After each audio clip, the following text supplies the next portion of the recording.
Okay, here is part 3, guys, for lifespan development of the video lecture for memory. Now we're moving into theories of forgetting. We all forget stuff. It happens. You ever been to the store? Maybe your mom or your dad has given you a list of stuff to get, and maybe you forget, you don't write it down, or you forget, you forget to do something that you were supposed to do for a class, you forget to do a homework assignment. You forget to take your phone with you, you leave it at the house by accident, you forget it. It happens. And there are 3 major theories of forgetting.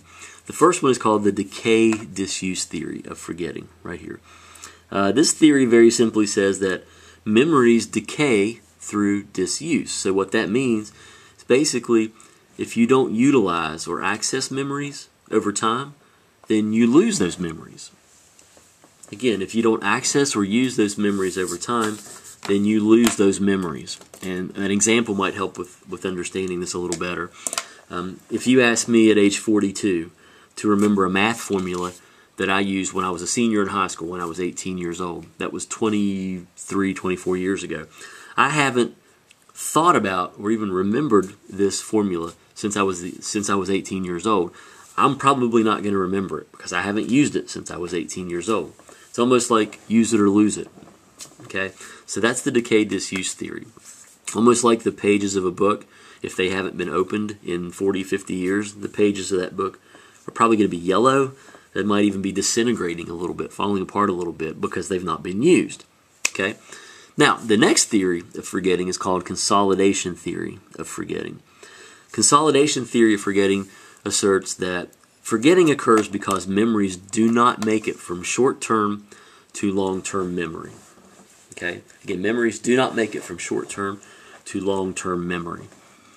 An example of that would be you're sitting in a class, maybe much like mine at times, and you're writing down information, you're taking notes, you understand what's going on. It is active conscious knowledge, right? That's short-term memory. It's what you're thinking about now. It makes sense right now.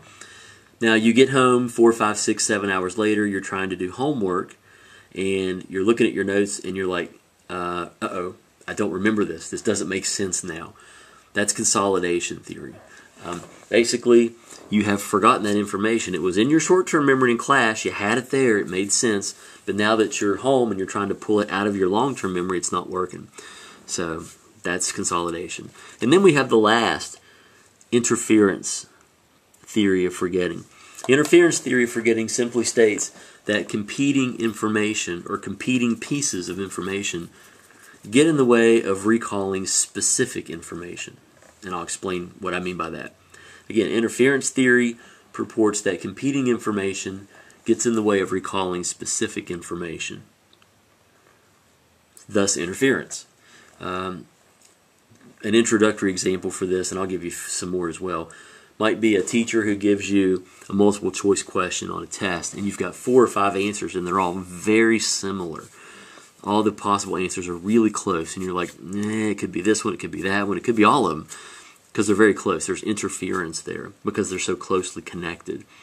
There are 2 types of interference, and I'll give you examples of each, and that might clear it up even more for you. We'll start with proactive, okay? And I hope this isn't too blurry. This is kind of a weird looking slide with the white letters, but proactive interference. Now, by definition, proactive interference states that new information is getting in the way of recalling old information. Okay, new information is getting in the way of recalling old information. And this, we see this a lot with numbers, when people are trying to remember numbers or passwords or things of that sort. Again, the new information is getting in the way of recalling the old information. And I can give you a really, really good example of that.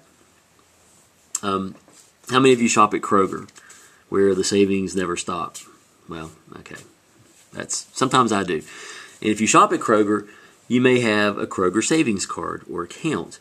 If you swipe your card, or if for my case I had to enter my cell phone number, that would key the system or cue the system to give me my savings, my 10 or 15% savings. And I remember that I used my cell phone number as my identification number at Kroger. Well, it had been about 6 months or maybe even a year since I had been on my own shopping at Kroger. I've got my groceries, I'm in line, and it prompts me, the machine prompts me for my PIN number. I'm like, oh, okay, I got it. It's my cell phone number. So I just get a brand new cell phone number. I made this number up. This is really not my number, by the way. So if you call me, I don't know who you're going to get a hold of. Not me. But let's just say hypothetically. Here's my number, 415-9876.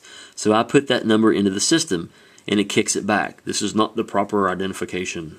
I'm like, oh gosh. I'm thinking, oh, no, wait a minute. It was my old cell phone number. Now, this is a new number. I know this one because it's my number now, okay? And I can't remember my old number. The new information is getting in the way of recalling this old number right here. Let's say this was my old number, which it is not, by the way. 415-1234. So I have to really think about it, and I can't come up with it because the new information just overpowers. That's proactive interference. Now, the opposite of that is retroactive interference. With retroactive interference, opposite process. It's the old information that's getting in the way of recalling new information. Again, retroactive interference, the old information is getting in the way of recalling the new information. And I have a fantastic story. I know you guys just love it when I go into story time.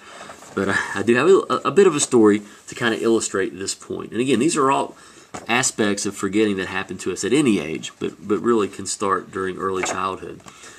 Hope you guys can see this. This is a true story, and this is really not about me, but I am going to change the names to protect the guilty here.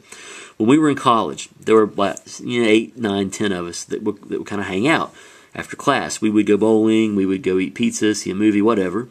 And Bill and Sue, I'm changing their names, had been dating for 4 years. They had been together 4 years, and they were a part of our little group, or our little clique. So one day, we have a party, little get-together, and we're waiting for Bill and Sue to arrive. However, Bill arrives with Sally, different person. And they had been together, if you can see my writing there, for about 2 weeks. Okay? So me being the polite-mannered person that I am, and the curious person that I am, walked over to Bill and said, "Hey, Bill, who's the person you're with here? Would you like to introduce your date to us?" And I could see him struggling. His face turns really, really white. He's struggling to come up with her name. Now, Sally here is not helping him out any. She's just kind of looking at him like, yeah, really? Seriously? You don't know my name, right?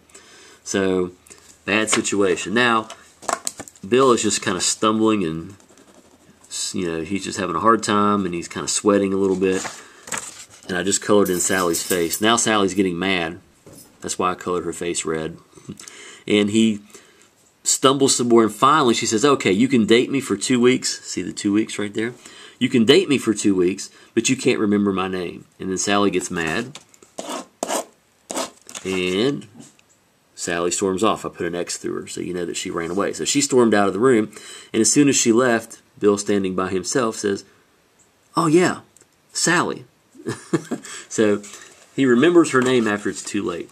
Now, Bill, you could say, perhaps was the victim of retroactive interference, the one on the bottom here. Because in his case, the old information, Sue, remember Sue, he'd been together with her for a long time. The old information was getting in the way of recalling the new information, Sally. He had Sue's name on his tongue because he had been with her for so long. So that old name got in the way of the new. So that was not a good day for Bill or for Sally, quite frankly. And we'll go ahead and call that the end of this part. Thanks.